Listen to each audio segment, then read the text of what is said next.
اور انتہائی محترم ہمارے مشفق، ہمارے مہربان، جن کی گفتگو قلب و روح میں اترتی ہے، آستانہ عالیہ گڑھ شریف کے سجادہ نشین جناب قبلہ پیر طریقت جناب قبلہ خواجہ غلام قطب الدین فریدی صاحب، السلام علیکم۔ وعلیکم السلام ورحمۃ اور آج نعت کی بہار میں ہمارے پاس بہت پیاری شخصیت مرحبا یا مصطفیٰ سے یہ ہمیں ہیرا ملا ہے، ماشاءاللہ بڑی خوبصورت آواز رکھتے ہیں جناب محترم تصدق رسول نقشبندی صاحب، السلام علیکم۔ وعلیکم السلام۔ تصدق بھائی حمد باری تعالیٰ سے آغاز کریں گے جی، بسم اللہ۔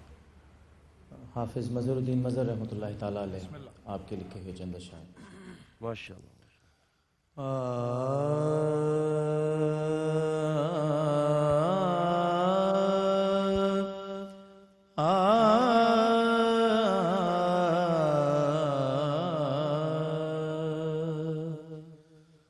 قلندروں کی اذان لا الہ الا اللہ، لا الہ الا اللہ، قلندروں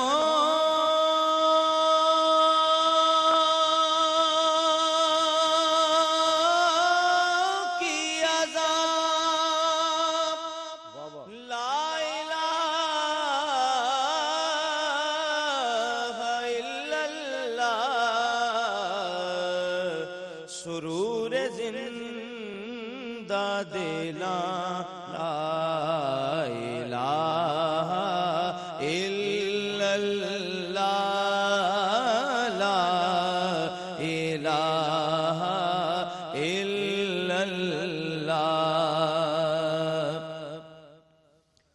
بتوں سے دے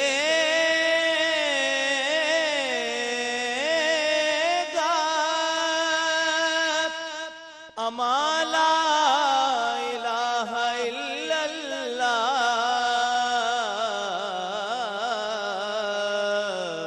بنا وظیفہ جان لا الہ الا اللہ، لا الہ الا اللہ، حق لا الہ الا اللہ، لا الہ الا اللہ۔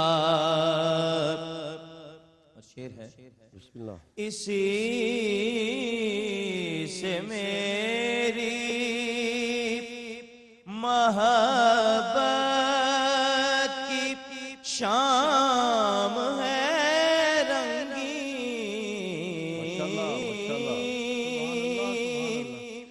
اسی سے میری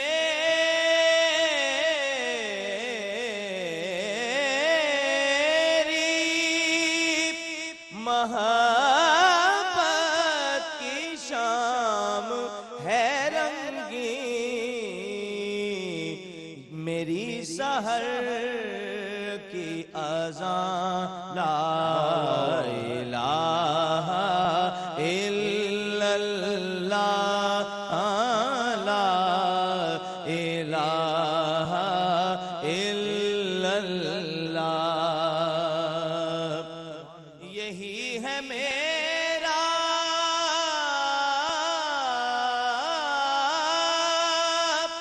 پتہ لا الہ الا اللہ،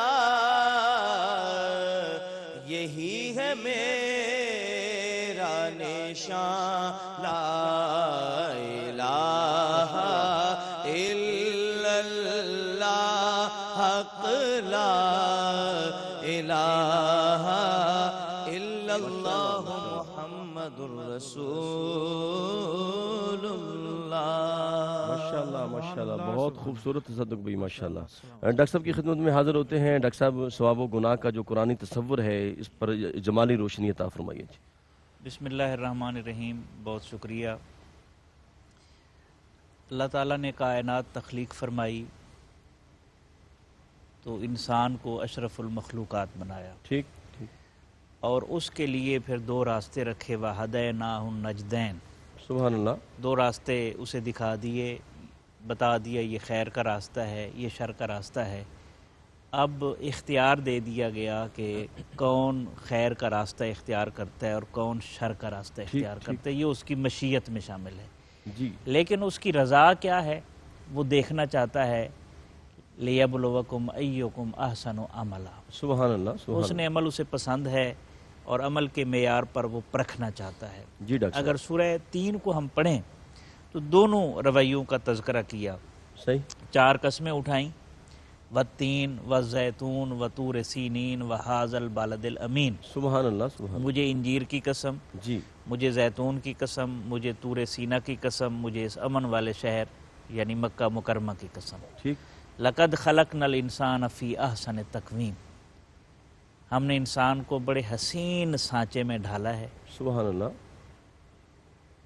ثم رددناہ اسفل سافلین، واہ واہ پھر ہم نے اسے پست ترین مقام میں پھینک دیا۔ اللہ غزالی فرماتے ہیں، امام غزالی رحمۃ اللہ علیہ، انسان دوراہے پر ہے، ٹھیک قدم آگے بڑھایا تو فرشتوں سے افضل ہو جاتا ہے اور قدم پیچھے ہٹائے تو جانوروں سے بدتر ہو جاتا ہے۔ اللہ اکبر۔ تو یہ اسفل و سافلین سے کیسے نکل سکتا ہے وہ بھی بتا دیا، الا الذین آمنوا وعملوا الصالحات، کیا خوبصورت۔ جو ایمان لے آئے اور عمل صالح کا راستہ اختیار کرے، واہ واہ فلہم اجر غیر ممنون، سبحان اللہ ڈاکٹر صاحب تو ان بہت کے شکریہ۔ لیے پھر وہ اجر ہے جو کبھی ختم ہونے والا جی بہت خوبصورت عظمت انسان بھی بیان کی اور 4 قسمیں یاد کر کے قلب و روح کو ذکر مصطفیٰ سے معطر رکھیں۔ ملاقات کرتے ہیں ایک وقفے کے بعد۔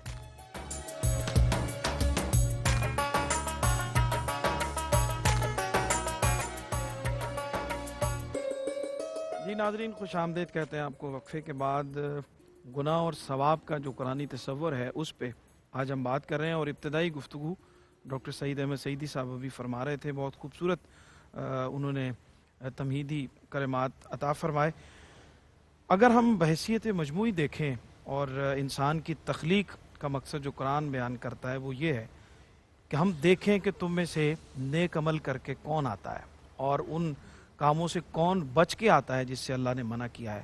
تو ثواب اور گناہ کا جو تصور ہے اور اس کی جو ماہیت کے بارے میں اگر ہم جاننا چاہیں تو یہ انسان کی مجموعی زندگی کا احاطہ کرتی ہے اور اس پہ دار و مدار ہے، بلکہ مقصد تخلیق بھی اگر ہم اس کو سمجھیں تو اللہ یہ دیکھنا چاہتا ہے، جاننا چاہتا ہے کہ کون نیک عمل کر کے آتا ہے۔ خواجہ صاحب کیا ارشاد فرماتے ہیں بسم قرآن اللہ کریم الرحمن کے؟ الرحیم۔ شکریہ ڈاکٹر صاحب نے خوبصورت آغاز فرمایا، اور جو بات انہوں نے فرمائی کہ فہدیناہ النجدین، 2 راستے بتا دیے، کون نیکی کے راستے پہ چلتا ہے، کون برائی کے راستے پہ چلتا ہے۔ جی لیکن ہمیں دیکھنا یہ ہے کہ منشا عزدی کیا ہے۔ ٹھیک، منشا عزدی جو ہے وہ کسی بندے کو دوزخ میں ڈالنا نہیں چاہتا۔ اللہ اکبر۔ کوئی اپنی بدعمالیوں کی وجہ سے خود بخود چلا جائے وہ اور بات ہے، خدا کی منشا یہ نہیں ہوتی کہ یہ ضرور دوزخ میں جائے۔ آخری حدوں تک اس آخری کو حدوں بچانے کی کوشش۔ واہ واہ تو ارشاد فرمایا من جاء بالحسنۃ فلہ عشر امثالہا، ٹھیک جو ایک نیکی کرے اس کا ثواب اس سے 10 گنا زیادہ ہے۔ اللہ اکبر۔ من جاء بالسیئۃ، جس نے گناہ کیا، فلا یجزا الا مثلہا، اللہ اکبر۔ واہ اس واہ کو جو جزا دی جائے گی وہ اتنی ہی دی جائے گی جتنا اس نے کیا ہے۔ ٹھیک، یعنی نیکی کا بدلہ 10 گنا اور برائی کا بدلہ اس کے برابر، اس سے زیادہ نہیں، واہ واہ، اسی کی مثل۔ اسی کی مثل۔ واہ واہ یہاں میں ایک بات اور عرض کرنا چاہوں گا کہ یہ مسئلہ آپ سب حضرات جانتے ہیں کہ اگر علماء فرماتے ہیں مکہ شریف میں ایک نماز پڑھی جائے تو 1,00,000 کا ثواب ہے، مدینۃ المنورہ میں ایک نماز پڑھی جائے تو 50,000 کا ثواب ہے۔ ٹھیک پہلے تو اس پہ بھی کچھ حضرات کو تھوڑا بہت ہے اعتراض اس کے سمجھنے میں، لیکن اگر اس کو تسلیم کر لیا جائے کہ اسی طرح ہے جی کہ مدینہ شریف میں ایک نیکی کرو تو 50,000 کے برابر ہے، اور مکہ شریف میں ایک نیکی کرو تو وہ 1,00,000 کے برابر ہے، تو اس کا دوسرا پہلو بھی دیکھنا چاہیے جی خواجہ صاحب۔ کہ اگر مکہ شریف میں ایک نیکی 1,00,000 کے برابر ہے تو وہاں ایک گناہ بھی 1,00,000 کے برابر ہے، اللہ اکبر۔ لیکن مدینہ شریف میں اگر ایک نیکی کی جائے تو وہ 50,000 کے برابر ہے، اور ایک گناہ کیا جائے تو 1 لکھا جائے گا۔ ٹھیک، یہ سرکار کی رحمت کا صدقہ ہے صحیح۔ کہ وہاں اس کی وجہ یہ ہے کہ کعبہ شریف ہے جو اس کے جلال کا مرکز، جی اور مدینہ شریف ہے اس کے جمال کا مرکز، اس لیے وہ وہاں جو نیکی آپ کرتے ہیں وہ نیکی 50,000 کے برابر ہوتی ہے، اور جو گناہ کیا جائے گا وہ ایک۔ تو ہم لوگ تو بہت گناہ گار ہیں، ہم تو گناہ زیادہ کرتے ہیں، اس لیے ہمارا تو سرکار کی رحمت پہ ہی انحصار ہے، ہمارا صرف اپنے اعمال پہ انحصار نہیں ہو۔ بالکل ٹھیک۔ اور اللہ تبارک و تعالیٰ نے بہت سی چیزوں اس میں ہمارے لیے بہت سی آسانیاں بھی فرمائیں کہ اگر کوئی شخص نیکی کا ارادہ کرتا ہے ٹھیک، اور وہ نیکی نہیں کر سکتا تو اس کے ارادہ کرنے کا بھی ثواب اس کا لکھا جائے گا، اللہ اکبر، ٹھیک ہے، کہ اس نے نیکی کا ارادہ تو کیا ہے نا، جی وہ بھی ثواب لکھا جائے گا۔ اور اگر کوئی برائی کا ارادہ کرتا ہے اور وہ برائی نہیں کر سکتا تو برائی تو بالکل نہیں لکھی جائے گی، ٹھیک، اور اس کا جو اس سے ہٹ گیا ہے اس برائی کرنے سے، یہ نیکی بھی اس کے حق میں ضرور لکھی جائے گی واہ واہ واہ، کیا کہ اس خوبصورت نے دین ہے۔ ارادہ کیا تھا نیکی کا لیکن پھر بھی نیکی برائی کا ارادہ کیا تھا لیکن اس نے برائی نہیں کی، پھر بھی اس کے حق میں ایک نیکی لکھی جائے گی۔ تو اصل منشا عزتی جو ہے انسان کے ساتھ اس کو بہت پیار ہے، وہ نہیں چاہتا کہ اس کو سزا دی جائے، لیکن انسان اگر جب حدود سے تجاوز کر جائے گا تو پھر وہ اس کی اپنی وجہ سے ہوگا۔ ڈاکٹر صاحب کیا فرماتے ہیں؟ منشاء عزتی تو یہ ہے کہ وہ ہر طرح سے بچانا چاہتا ہے اس کو سزا سے، غضب سے، غصے سے اور اس کو تکلیف سے، لیکن دوسری صورت میں انسان جو ہے وہ بھاگ بھاگ کے اس طرف جو ہے وہ لپکتا ہے۔ وہ کون سی ایسی بنیادی چیزیں ہیں جو اجر و ثواب کے حوالے سے فرائض و واجبات کے بعد کی ہم بات کریں، حقوق اللہ اور حقوق العباد سے گزرنے کے بعد کون سی ایسی اہم چیزیں ہیں جو اجر میں، ثواب میں اضافے کا باعث ہیں؟ جی، جہاں تک نبی رحمت صلی اللہ علیہ وسلم کے عطا کردہ دین کا فیضان ہے، اگر ہم اسے دیکھیں تو رب کا جو اپنی مخلوق کے ساتھ رشتہ ہے وہ رحمت پر مبنی ہے، ٹھیک، وہ غضب پر مبنی نہیں ہے، جلال و جبروت پر نہیں ہے، اور اس کا آغاز ہی بسم اللہ الرحمن الرحیم سے سبحان اللہ، سبحان اللہ۔ ایک پہلو تو یہ پیش نظر رہے۔ دوسرا اس میں یہ ہے کہ اللہ تعالیٰ زندگی کی آخری سانسوں تک انسان کو موقع دیتا ہے، ٹھیک، اور صرف موقع ہی نہیں دیتا بلکہ اگر سچے دل سے کوئی پلٹنا چاہے تو اس کے زندگی بھر کے گناہوں کو نیکیوں میں بدلنے کی بشارت بھی دیتا ہے۔ ٹھیک، تو اس سے اندازہ ہوتا ہے کہ رب کا منشا کیا ہے۔ اچھا، اس میں ایک نکتہ ڈاکٹر صاحب بڑا امپورٹنٹ ہے، وہ جو نیکیوں میں بدلتے ہیں اس کے گناہ، اس میں جو حقوق العباد کی اگر اس سے کمی بیشی ہوئی ہے تو وہ کس زمرے میں آئیں گی؟ کیونکہ اس میں جو سننے والے ہیں، ہمارے دیکھنے والے ہیں، وہ ضرور کلیئر ہونا چاہیے کہ وہ کون سے گناہ ہیں جو نیکیوں میں بدل جاتے ہیں اور وہ کون سے ہیں جو وہیں سٹینڈ کرتے ہیں۔ دیکھیں جی، قرآن پاک میں تو مطلق ہے، اس میں تو کوئی تعیین نہیں کی گئی کہ یہ بدلیں گے اور یہ نہیں بدلیں گے۔ واہ واہ، جہاں اللہ تعالیٰ اس کے گناہوں کو نیکیوں میں بدلے گا تو جن کے ساتھ زیادتی ہوگی تو یقیناً ان کو بھی اللہ تعالیٰ نوازے گا نا، ٹھیک، تو اس کے عدل سے یہ بعید نہیں ہے، دونوں پر وہ کرم فرمائے گا۔ جہاں تک آپ کے سوال کا تعلق ہے فرائض و واجبات کے بعد کون سے امور ہیں جو رب کے قریب کرتے ہیں یا رب کی خوشنودی کا سبب ہیں، ٹھیک، ان میں سے دو چیزیں جو ہیں وہ بڑی اہم ہیں۔ ایک تو انسان کا حسن اخلاق ہے، ٹھیک، روز قیامت سب سے زیادہ جس کا وزن ہونا ہے جس عمل کا، وہ انسان کا حسن اخلاق ہوگا، سارے اعمال نیچے رہ جائیں گے، یہ عمل سب سے بھاری ہو جائے گا۔ ایک تو یہ ہے، اور یہ حدیث پاک بھی ہے کہ بندہ نماز روزہ سے وہ مقام جو آدمی ایک مقام نماز روزہ سے حاصل کرتا ہے، دوسرا آدمی حسن اخلاق سے وہ مقام حاصل کر لیتا ہے۔ حسن اخلاق سے مراد صرف بول چال ہے یا کہ یہ مجموعی کردار پہ اس کے اثرات؟ وقول للناس حسنا، ٹھیک، میٹھی گفتگو، اچھی اخلاق سے بولنا، یہ انسان کا حسن ہے، یہ تقاضا ہے۔ چونکہ لفظ آپ اس سے جو ہے وہ تیر کا کام لیں یا مرہم کا کام لیں، لفظوں کے دانت نہیں ہوتے، لیکن اگر یہ کاٹ لیں تو ان کے زخم عمر بھر نہیں بھرتے۔ تو یہاں تو قول سے مراد ہے نا، قول حسن۔ دوسری چیز جو ہے، حضرت شیخ عبد القادر جیلانی غوث اعظم رحمۃ اللہ علیہ فرماتے ہیں، میں نے سارے اعمال پر نظر ڈالی اور میں نے دیکھنا چاہا کہ کون سے اعمال ایسے ہیں کہ بندہ مختصر ترین وقت میں اللہ کے زیادہ قریب ہو سکتا ہے اور جلدی پہنچ سکتا ہے۔ تو میں نے دو چیزیں اس میں پائیں، ایک حسن اخلاق اور دوسرا مخلوق خدا کو کھانا کھلانا۔ سخاوت، یعنی یہ دو وہ وصف ہیں فرائض واجبات کے بعد کہ جن کے ذریعے سے اللہ کا قرب جلدی حاصل ہوتا ہے، اس کی رضا جو ہے بڑی سرعت کے ساتھ انسان کو نصیب ہوتی ہے اور اس کے عذاب سے بچ جاتا ہے انسان۔ ٹھیک بالکل ٹھیک۔ خیر صاحب کیا ارشاد فرماتے ہیں اس کے پیرالل ہم اگر دیکھیں تو وہ کون سی بنیادی چیزیں ہیں جو اتنے رحیم اور کریم اللہ کو غضب کی طرف مائل کر دیتی ہیں؟ ہمارے وہ کون سے اعمال ہیں جن سے ہمیں حتی الامکان بچنا چاہیے جو اتنے کریم اللہ کے غصے کا سبب بنتے ہیں؟ سرور صاحب وہ بڑی معروف بات ہے کہ مسجد ڈا دے مندر ڈا دے جو کو ڈھیندا، واہ واہ، ایک بندے دا دل نہ ڈھاویں رب دلاں وچ رہندا۔ اللہ اکبر۔ اس کا یہ مطلب نہیں ہے کہ کسی مسجد کو گرا دو، کسی مندر کو گرا دو، اس کا یہ مطلب ہرگز نہیں ہے۔ اس کا مطلب یہ ہے کہ وہ بھی گناہ ہے، ٹھیک، لیکن اس سے بڑا گناہ یہ ہے کہ کسی بندے کا دل توڑ دیا جائے اللہ اکبر، اور کسی کے دل کو ٹھیس پہنچے، تکلیف پہنچے، وہ اللہ تعالیٰ کو ناپسند ہوتا ہے۔ اس کی عبادتوں میں کوتاہیاں ہم کرتے ہیں، توقع بھی رکھتے ہیں اللہ تعالیٰ معاف فرما دے گا، اور اس کی شان کریمے سے ہمیں توقع رکھنی چاہیے کہ وہ ہمیں ہماری کوتاہیوں کو اللہ تعالیٰ معاف فرما دے گا، کیونکہ منشا الہی یہی ہے معاف فرمانے کا۔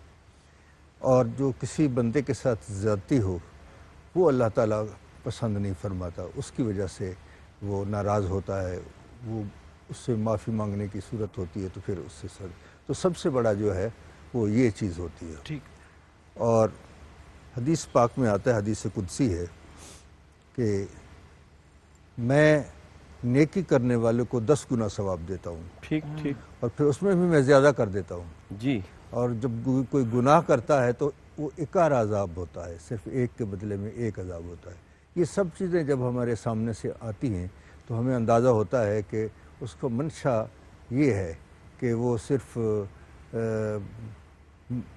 رحمت حق بہانہ می جوید بہانہ می جوید، وہ بہانے ڈھونڈتا ہے کہ کسی نہ کسی طرح میں اپنے بندے کو بخش دے۔ ڈاکٹر صاحب کچھ آپ ارشاد فرمائیں کہ اللہ کے غضب سے روکنے والی کون سی چیزیں ہیں جن سے ہمیں بچنا چاہیے؟ دیکھیں جو ہے نا اللہ تعالیٰ کی ناراضگی کا جو سبب بنتی ہیں چیزیں، اس میں بھی مخلوق کی فلاح کو پیش نظر رکھا جاتا ہے۔ یعنی اگر کوئی چیز جیسے فساد فی الارض ہے، زمین میں اگر کوئی فساد پھیلاتا ہے، یہ اللہ کے نزدیک سخت ناپسندیدہ ہے، اور فتنے کو قتل سے بھی بڑا گناہ قرار دیا ہے۔ تو اس کی کیا وجہ ہے؟ اس کی وجہ یہی ہے کہ وہ انسانیت کے لیے نقصان دہ ثابت ہو رہا ہے۔ اچھا، سب سے بڑا گناہ شرک ہے۔ شرک کیا ہے؟ شرک یہ ہے کہ انسان کی زندگی جو ہے وہ مختلف خانوں میں بٹ جائے، اور توحید کیا ہے کہ انسان کی زندگی ایک نقطے کے اوپر آ جائے، اور وہ نقطہ کیا ہے کہ اللہ خالق ہے، باقی ساری اس کی مخلوق ہے، خالق کی وجہ سے مخلوق کا اس نے خیال رکھنا ہے، یہ مرکزی نقطہ ہے، یہی وحدت الوجود ہے۔ بیان میں وہ کہا تھا نا اقبال نے، خودی سے اس طلسم رنگ و بو کو توڑ سکتے ہیں، یہی توحید تھی جس کو نہ تو سمجھا نہ میں سمجھا۔ تو توحید اللہ کی جسے معرفت نصیب ہوتی ہے تو در حقیقت وہ شفقت علی الخلق کا پہلو اس سے نکلتا ہے، چونکہ عبادت کا معنی کیا ہے؟ امام قرطبی رحمۃ اللہ علیہ نے لکھا اطاعت لامر اللہ و شفقت علی خلق اللہ، کہ اللہ کے حکم کی فرما برداری اور اس کی مخلوق پر شفقت، یہ عبادت کا مفہوم ہے۔ تو اس سے جو شرک ہے، جو اس کے غضب کا سبب بنتا ہے، جب انسان کا ذہن منتشر ہوتا ہے اور اس کی زندگی ایک نقطے سے ہٹ کر مختلف خانوں میں بٹ جاتی ہے، تو وہ اس کی زندگی انسانیت کے لیے نقصان دہ ہو جاتی ہے۔ شرک کے نقصانات، یہی وجہ اقبال کہتے ہیں کہ ہر کے رمز مصطفیٰ فہمیدہ است، آنکھ در خوف شرک مضمر دیدہ است، کہ جو دین مصطفیٰ صلی اللہ علیہ وسلم کی رمز کو سمجھ جاتا ہے، وہ پھر جب کسی سے ڈر رہا ہوتا ہے تو اس کو بھی وہ شرک تصور کر رہا ہوتا ہے۔ تو یہ ایک پہلو تو یہ ہے۔ دوسرا پہلو یہ ہے کہ جو چیزیں ناراضگی کا سبب بنتی ہیں، وہ سب سے بڑا جرم جو ہے وہ والدین کی نافرمانی ہے۔ شرک کے بعد جو بڑا گناہ ہے وہ کیا ہے کہ اپنے محسن کو جو یاد نہیں کر سکتا اور اس کا احترام نہیں کر سکتا۔ حدیث پاک ہے من لم یشکر الناس لم یشکر اللہ، جو بے شک۔ انسانوں کا شکریہ ادا کرنے کے قابل نہیں ہے وہ خدا کا شکر گزار بندہ بھی نہیں بن سکتا. ٹھیک. تو توحید اور ایمان اللہ کی شکر گزاری ہے، جی اور پھر والدین کے ساتھ شفقت اور مخلوق خدا کے ساتھ صلہ رحمی، سبحان اللہ. یہ دوسرا پہلو ہے، یہ انسانوں کی شکر گزاری ہے. تو در حقیقت پوری زندگی ہی شکر گزاری کے اندر ہے، اور جب آدمی اس شکر کے دائرے سے نکلتا ہے تو وہ اپنے لیے بھی تباہ کن بن جاتا ہے اور معاشرے کے لیے بھی تباہ کن بن جاتا ہے. جس طرح جسم کو خدا نخواستہ کوئی ناسور ہو جائے، جب تک اس عضو کو نہ کاٹ دیا جائے اس وقت تک پورے جسم کا بچانا ممکن نہیں ہوتا. یہی سزا اور جزا کا تصور ہے تاکہ انسانوں کو انسان کے ظلم سے بچایا جائے. ٹھیک ٹھیک. بالکل ٹھیک. ناظرین اکرام، بریک کا وقت یہاں پہ ہوا ہے، اور دنیا میں جو انسان کو مصیبتیں آتی ہیں، مشکلات میں وہ گھر جاتا ہے، اس کے نتیجے میں بھی اس کو اجر و ثواب جو ہے وہ ملتا ہے. سرکار دو عالم صلی اللہ علیہ وسلم نے ارشاد فرمایا کہ مومن کو کوئی کانٹا بھی چبھتا ہے تو اس کے عوض اس کے گناہ جو ہے وہ معاف کر دیے جاتے ہیں، نیکیاں اس کے نامہ اعمال میں لکھ دی جاتی ہیں. اس پہ مزید بات کرتے ہیں، بہت اہم پہلو ہے یہ، اور لیکن ایک چھوٹے سے وقفے کے بعد.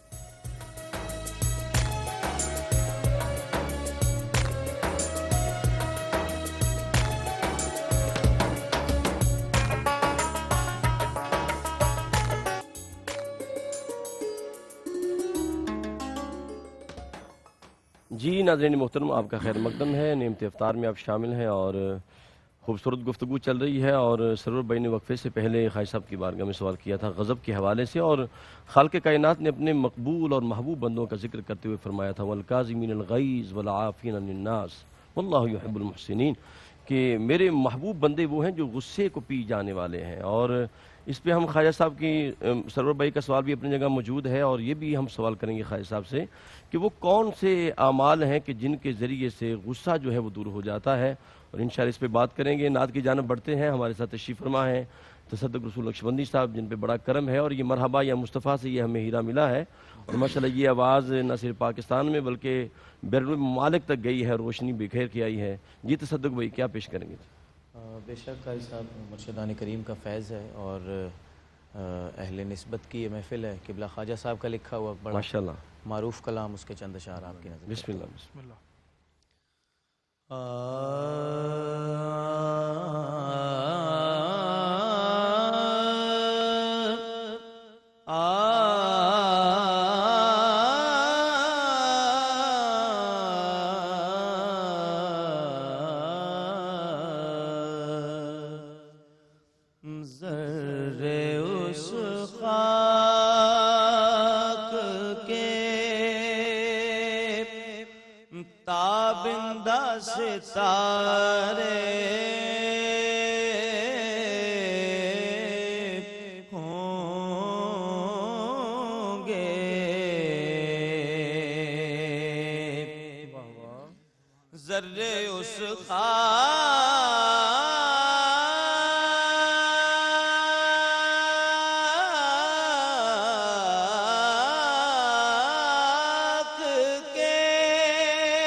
شب و روز گزارے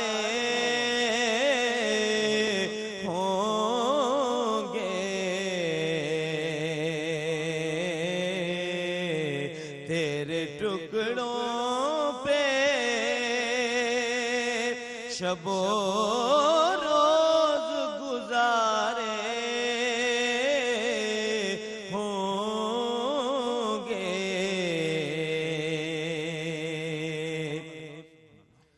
اور تاب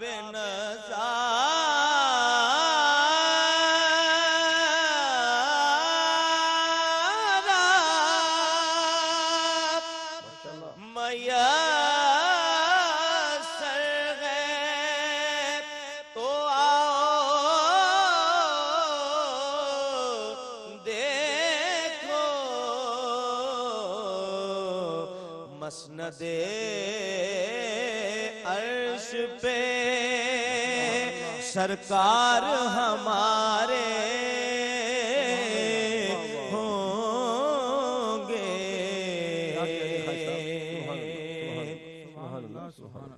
لوگ تو حسن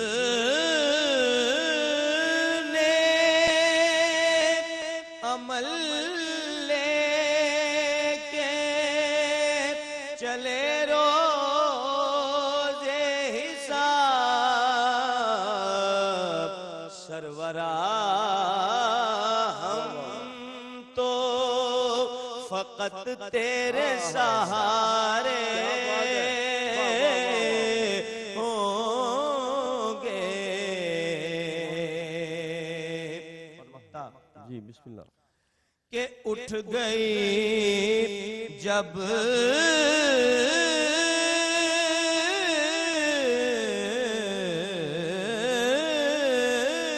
تیری جانب وہ کرم بار نظر اس گھڑی قطب تیرے بارے نیارے ہوں گے ذرے اس خاک کے تابندہ ستارے ہوں گے جس جگہ آپ نے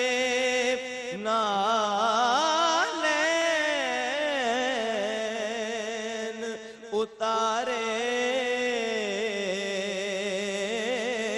ہوں گے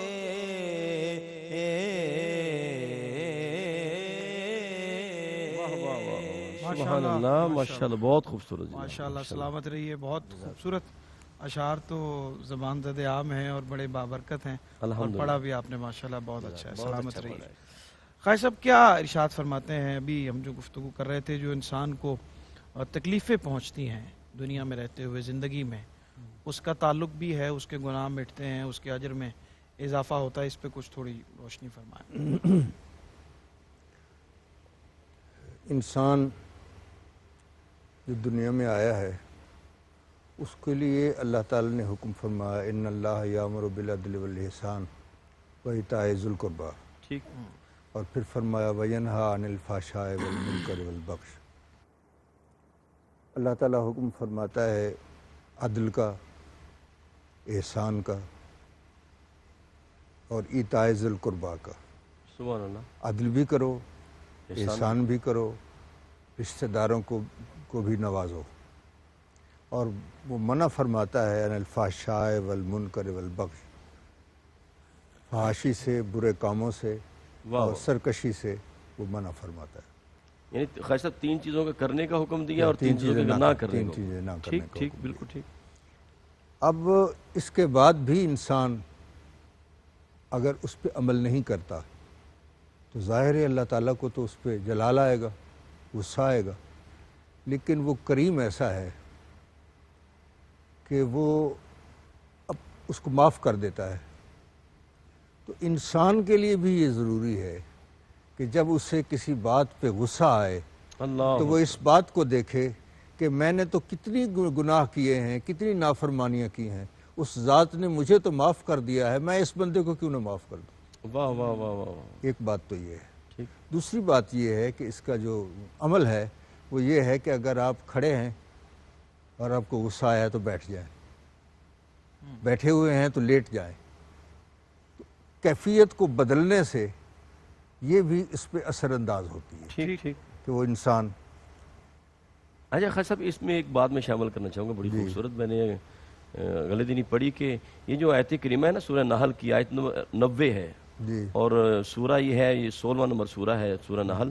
اور عمر بن عبدالعزیز کا بڑا پیارا قول ہے، فرماتے کو بندہ یہ چاہے کہ ایک ہی آیت پہ عمل کر کے جنت میں چلا جائے، تو وہ فرماتے ہیں وہ یہی آیت ہے. وہ یہی ہے. سبحان اللہ.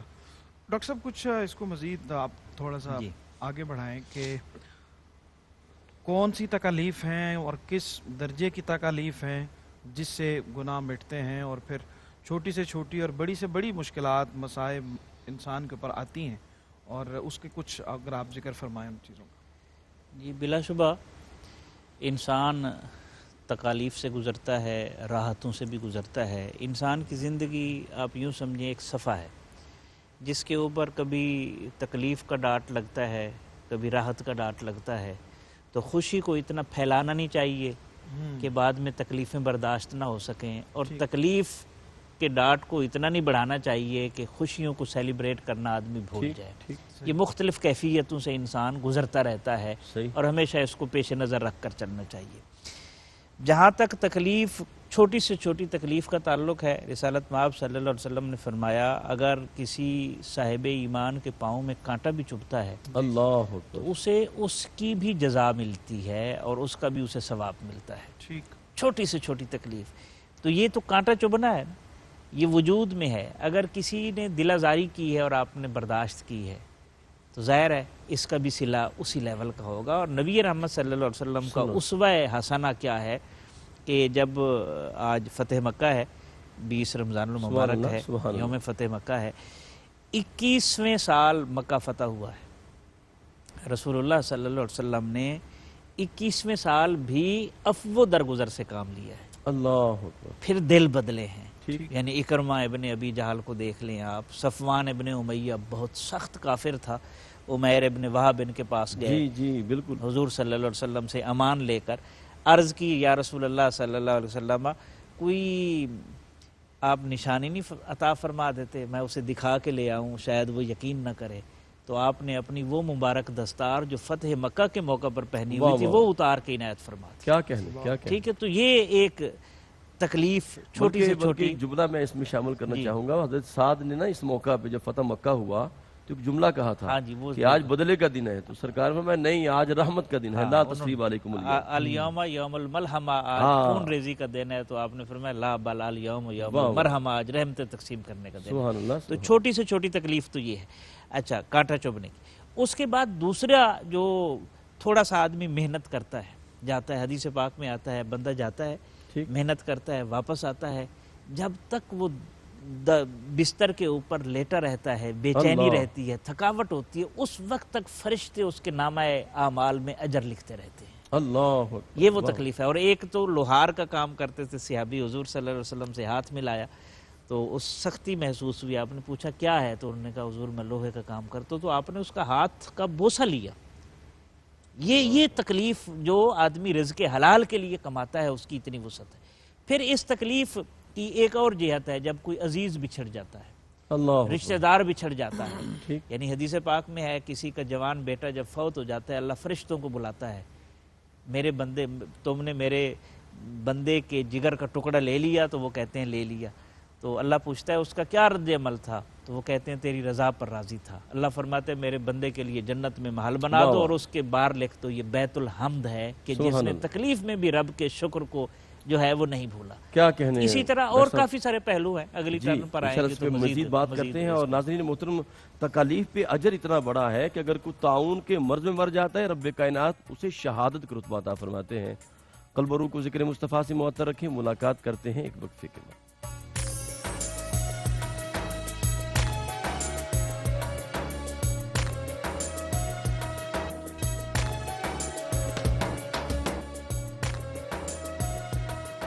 جی ناظرین محترم، آپ کا خیر مقدم ہے. نعمت افطار میں آپ شامل ہیں اور بات ہو رہی ہے کہ مصائب و علام اور اذیت کے پہاڑ جب انسان پہ آتے ہیں تو پھر کیا ہوتا ہے. سرکار دو عالم صلی اللہ علیہ وسلم کی بارگاہ میں ایک شخص جب مسلمان ہوا تو اس نے بڑا خوشی کا اظہار کیا. تو کریم آقا علیہ الصلوۃ والسلام نے فرمایا اب تیرے اوپر مصائب و علام ایسے آئیں گے جیسے پہاڑ سے پانی آتا ہے. اور یہ بڑی اہم بات ہے کہ مصائب و علام پہ جو اللہ کی بارگاہ سے اجر ملتا ہے بہت بڑا ہے. اس پہ بات کریں گے. نعت کی جانب بڑھتے ہیں. نعت کی بہار میں آج تصدق رسول بھائی ہمارے ساتھ ہیں. جی تصدق بھائی کیا پیش کر رہے ہیں؟ قاری صاحب ایام مولا کائنات بھی ہے ٹھیک بھی ہیں اور میں مولا کائنات کی بارگاہ میں بسم اللہ. پیش کرنے کی سعادت حاصل کرتا ہوں.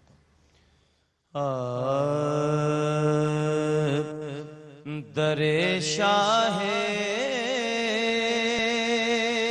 نجف کی خاک جس کے سر کی زینت ہے تو پھر تاج شہنشاہی کی اس کو کیا ضرورت ہے. سبحان اللہ سبحان اللہ. علی کے نام کا مطلب کوئی پوچھے تو کہہ دینا محبت ہے عبادت ہے سخاوت ہے شجاعت ہے. بڑا خوبصورت شعر. یہی کہتا ہوا سورج بھی مغرب سے پلٹ آیا کہ علی کا روح انور دیکھنا عین عبادت ہے. علی کا روح انور دیکھنا عین عبادت ہے. اور سرور بھائی شعر ہے بسم اللہ. کہ وہ جس کے حلق میں جام ولایت جا کے اٹکا تھا اسی کو آج نام مرتضیٰ لینے میں دقت ہے. اللہ نام مرتضیٰ. زمین پر کربلا